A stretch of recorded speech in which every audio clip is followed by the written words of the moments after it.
Ya, binatang, tumbuh-tumbuhan semuanya mendoakan orang-orang yang mencari ilmu agar supaya diampuni oleh Allah Subhanahu wa taala. Bahkan Bapak Ibu, ada satu malaikat yang ditugaskan oleh Allah Subhanahu wa taala. Malaikat ini mondar-mandir, turun ke bumi, naik ke langit, turun ke bumi, naik ke langit. Ngapain tugasnya malaikat ini? Tugasnya malaikat ini, orang tua kami, mencari di mana ada perkumpulan zikir, di mana ada perkumpulan majelis ilmu. Setelah ada perkumpulan, ditengok, dicatat satu persatu itu orang, lalu mengadu kepada Allah Subhanahu wa taala. Ya Allah, malam ini ya Allah di Masjid Al-Furqan ya Allah, banyak orang ngaji, mereka semuanya mengagungkan namamu, memuliakan kekasihmu Nabi Muhammad. Bagaimana orang ini ya Allah? Dijawab oleh Allah, wa izzati wa jalali, demi kemuliaanku dan demi keagunganku, aku akan memaafkan mereka semuanya. Mendapatkan maaf dari Allah Subhanahu wa taala, orang tua kami. Ya. Malaikat berkata, "Ya Allah, ada sebagian di antara mereka ya Allah, ngaji bukan karena Engkau ya Allah." Ngaji bukan karena Engkau ini. Loh, tadi itu Pak, orang yang ngaji bukan karena Allah ini termasuk kasih sayang Allah, dapat pahala juga. Ngaji ada di antara mereka bukan karena Engkau ya Allah. Mereka itu orang yang gak niat ngaji tapi ngelihat kumpul-kumpul banyak, ditengok apa akhirnya nikut nimbrung. Masa orang kayak gitu juga Engkau kasih pahala ya Allah? Apa jawaban Allah? Demi kemuliaanku dan demi keagunganku, karena mereka berkumpul dengan orang-orang yang baik, memuliakan namaku, mengagungkan namaku, mau mereka ikhlas gak ikhlas akan aku kasih ampunan, kata Allah Subhanahu wa taala, orang tua kami. Bahkan ada yang tidur di pojok, ya Allah, gimana itu orang itu? Ada orang tidur di pojok ngaji. Ada orang itu Bapak Ibu ya. Tapi alhamdulillah orang tua kami, ada orang itu Bapak Ibu hobinya bisa tidur kalau di majelis. Ini hebat ini orang tua kami. Tapi nggak enak sama ustadznya. Oh, berarti ustadznya ya. Ada orang tua kami. Jadi kalau sudah duduk majelis, blek. Kalau nanti uluk salam selesai dia bangun. Ada orang tua kami. Tapi ini lebih baik Bapak Ibu ya. Lebih baik ketiduran di majelis pulang dapat pahala daripada ketiduran di depan sinetron. Kalau ketiduran di depan sinetron Bapak Ibu, siapa yang ngasih pahala? Nungguin lama-lama nonton bola ketiduran, siapa ngasih pahala Pak? Gak ada. Kalau gak dibangunin sama sekali mati, gak enak Pak. Ya, mati lagi nonton bola, bolanya lagi nyala, orangnya mati, gak enak Pak. Awas hati-hati itu. Ya. Tapi kalau lagi tidur kayak gini, tidur nggak masalah Bapak Ibu. Kata guru kami, yang ngantuk nggak apa-apa, tapi jangan ngobrol sendiri. Ya.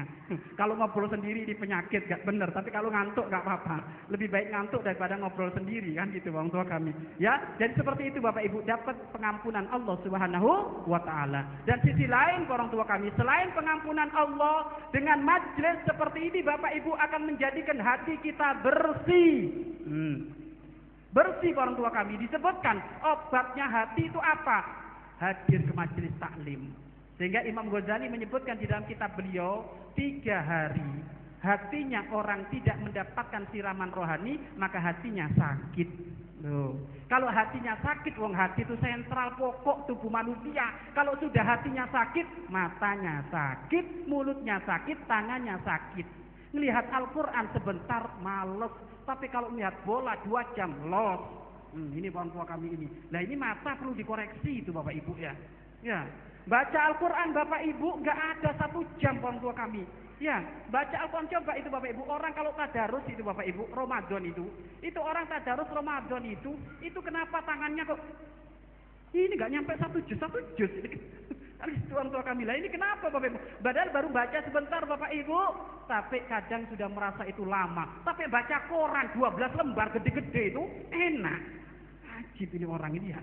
Kok ada model sekarang kayak gitu? Sebabnya satu, hatinya nggak beres. Kenapa hatinya nggak beres? Nggak pernah dapat siraman rohani. Saya mau nanya Pak, Bapak pernah sakit gigi?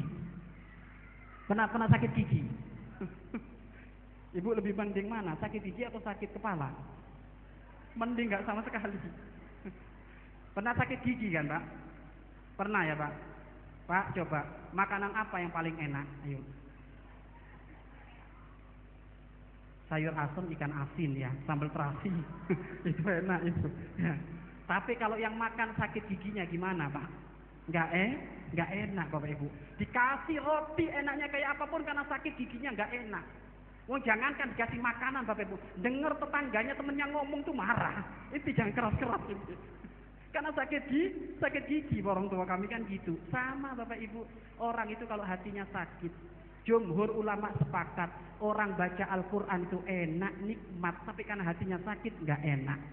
Jumhur ulama sepakat yang namanya ngaji itu nikmat, duduk itikaf di masjid itu nikmat, tapi kalau hatinya sakit nggak nikmat.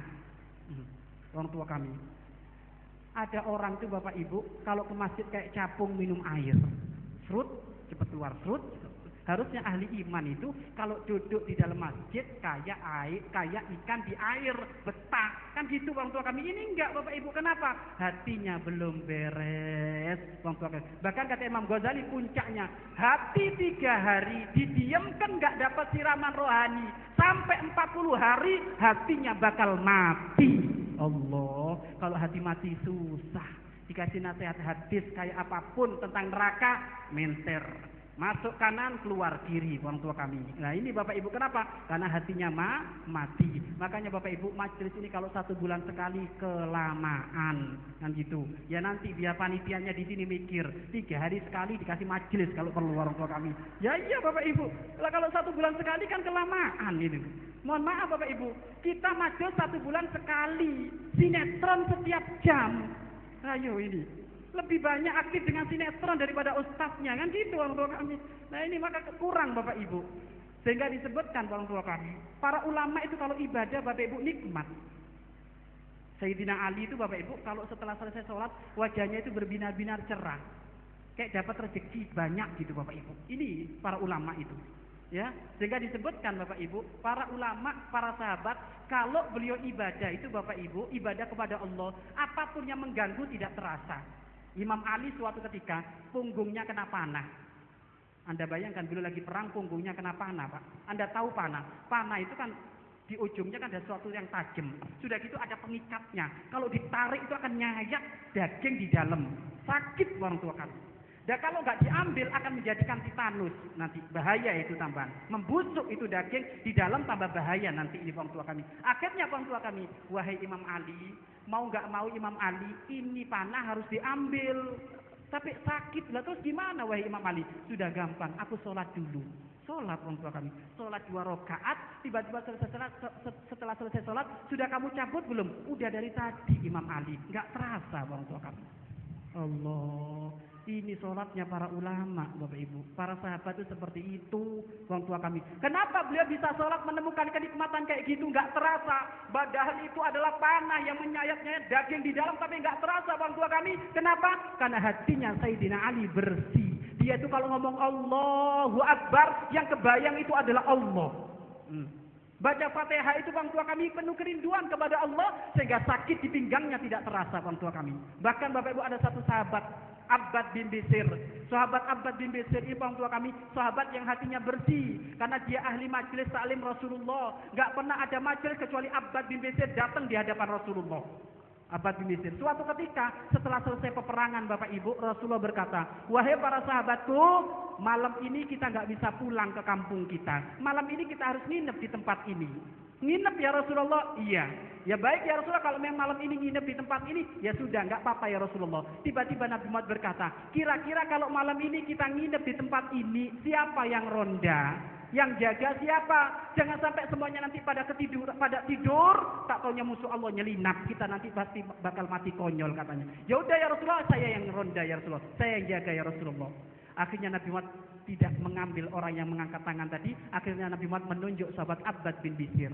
Sahabat Abbad bin Bisir, orang tua kami ditunjuk. Abbad bin Bisir, kamu ronda di sana. 2 orang Abbad bin Bisir nyari teman kamu. Akhirnya Bapak Ibu Abbad bin Bisir, sahabat Abbad bin Bisir ronda ke tempat yang sudah dituju oleh Rasulullah Shallallahu Alaihi Wasallam. Ngapain 2 sahabat ini kalau ronda orang tua kami? Rondanya ahli Allah itu kayak apa? Bukan kopinya yang digedekan, bukan orang tua kami. Rondanya ahli Allah itu kayak apa Bapak Ibu? Abbad bin Bisir di saat beliau ronda ngomong kepada temannya, sahabatku, malam ini kita bagi 2. Bagi dua gimana? Kamu sekarang istirahat, nanti pertengahan malam kamu bangun, aku yang istirahat. Oh gitu, iya kamu istirahat dulu.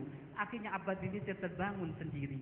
Ngapain beliau? Beliau menghadap ke kiblat sholat 2 rakaat. Allahu Akbar. Rondanya para sahabat dipakai ibadah kepada Allah Subhanahu wa Ta'ala, orang tua kami. Akhirnya di saat beliau itu lagi sholat orang tua kami, beliau membaca Fatihah, Bismillahirrahmanirrahim, Alhamdulillahirabbil alamin. Musuh Allah sudah kelihatan di depannya Abbad bin Bishr. Tapi Abbad bin Bishr tidak membatalkan sholatnya. Dilanjut bacaan Fatihah, Ar-Rahmanirrahim. Musuh Allah sudah siap memanah dadanya Abbad bin Bishr, tapi Abbad bin Bishr tidak membatalkan sholatnya. Ia tetap melanjutkan bacaan Fatihah sehingga terdapat 5 panah menusuk di dadanya Abbad bin Bishr, tapi Abbad bin Bishr tidak membatalkan sholatnya. Sampai yang namanya darah bercucuran orang tua kami menetes kepada sahabat yang tidur saat itu. Sahabat yang tidur kaget, ini cucuran apa kan gitu. Di sini gak mungkin ada hujan, ditengok ternyata darah mencucur dari dadanya Abbad bin Bishr yang terdapat beberapa panah yang sudah menusuk di situ. Tetap Abbad bin Bishr melanjutkan sholatnya orang tua kami. Setelah selesai sholat, sahabat yang tidur tadi bertanya, "Hei sahabat Abbad bin Bishr, kenapa kamu tidak membatalkan sholatmu di saat musuh Allah memanahmu?" Apa jawaban? "Aku tidak bakal membatalkan sholatku walaupun 100 panah musuh Allah nempel di dadaku, aku tidak akan membatalkan sholatku." Kenapa? Karena aku menemukan kenikmatan yang agung bersama Allah Subhanahu wa Ta'ala. Sampai panah tidak terasa orang tua kami. Ini ibadahnya para sahabat Bapak Ibu. Seperti itu, tidak terasa. Aku akan membatalkan sholatku kalau musuh Allah nyelinap ke tenda Nabi Muhammad. Kalau sudah dia berani musuh Allah itu nyelinap ke tenda Nabi Muhammad, aku akan batalkan sholatku. Tapi kalau masih aku saja saat itu yang dipanah, enggak, aku enggak membatalkan sholatku. Aku lebih menemukan asik ibadah kepada Allah Subhanahu wa Ta'ala. Padahal secara ilmu fikih orang tua kami disebutkan, kalau ada orang lagi sholat kok bakal terancam nyawanya, boleh dibatalin orang tua kami. Tapi Abbad bin Bishr apa? Karena beliau sudah menemukan puncak kenikmatan kepada Allah sehingga panah yang menusuk di dadanya tidak terasa orang tua kami. Loh, inilah sholatnya para sahabat. Kenapa para sahabat bisa sholat seperti itu Bapak Ibu? Karena hatinya bersih. Sehingga sholat itu terasa nikmat. Makanya Bapak Ibu, tanda sholatnya orang diterima itu orang tua kami. Kalau Anda setelah selesai sholat kok pengen rindu, pengen sholat lagi, itu tanda amalmu diterima. Ada orang, ya Allah, kapan sholat subuh? Saya ingin sholat subuh. Padahal waktunya masih lama orang tua kami. Tapi ada orang sholat subuh lagi, sholat isya lagi. Loh, ini hati-hati orang kayak gitu ini. Ya, tapi kalau orang yang rindu untuk bangun malam, rindu menambah amal-amal ibadah, maka itu tanda termasuk amal ibadahnya diterima oleh Allah Subhanahu wa Ta'ala. Makanya orang tua kami, majelis ini adalah majelis penuh rahmat Allah, majelis pembersih hati dari kekotoran-kekotoran hati, sehingga kita menemukan manisnya ibadah kepada Allah Subhanahu wa Ta'ala. Kalau kita, mohon maaf Bapak Ibu, kita ibadah gimana? Nyamuk lewat aja kedengarannya. Kita ini orang tua kami, berarti hati kita belum beres. Harus sering ngaji. Ya, harus sering ngaji. Mohon maaf, digigit nyamuk itu terasa. Sayyidina Ali, panah yang menusuk bersayap-sayap kayak gitu gak terasa orang tua kami. Kenapa? Karena hati beliau bersih, berarti hati kita belum bersih. Bagaimana Pak Ustadz, kok belum bersih hatiku? Kurang ngaji. Makanya awas, jangan sampai bulan depan absen. Ya, kalau bulan depan absen berarti hatinya memang kotor gitu ya. Mohon maaf itu ya. Kalau absen awas, kalau perlu di absen saat didata Ustadz ya. Uang sekolah aja didata Bapak Ibu ya. Alfa, lah ini urusan masuk surga kok nggak didata, kan keterlaluan ini. Kalau perlu didata orang tua kami, jadi bikin majelis yang unik ya gitu. Jadi alfa sekian gitu. Oh ini selama 1 tahun dia nggak hadir majelis di Masjid Al Furqon selama 10 bulan.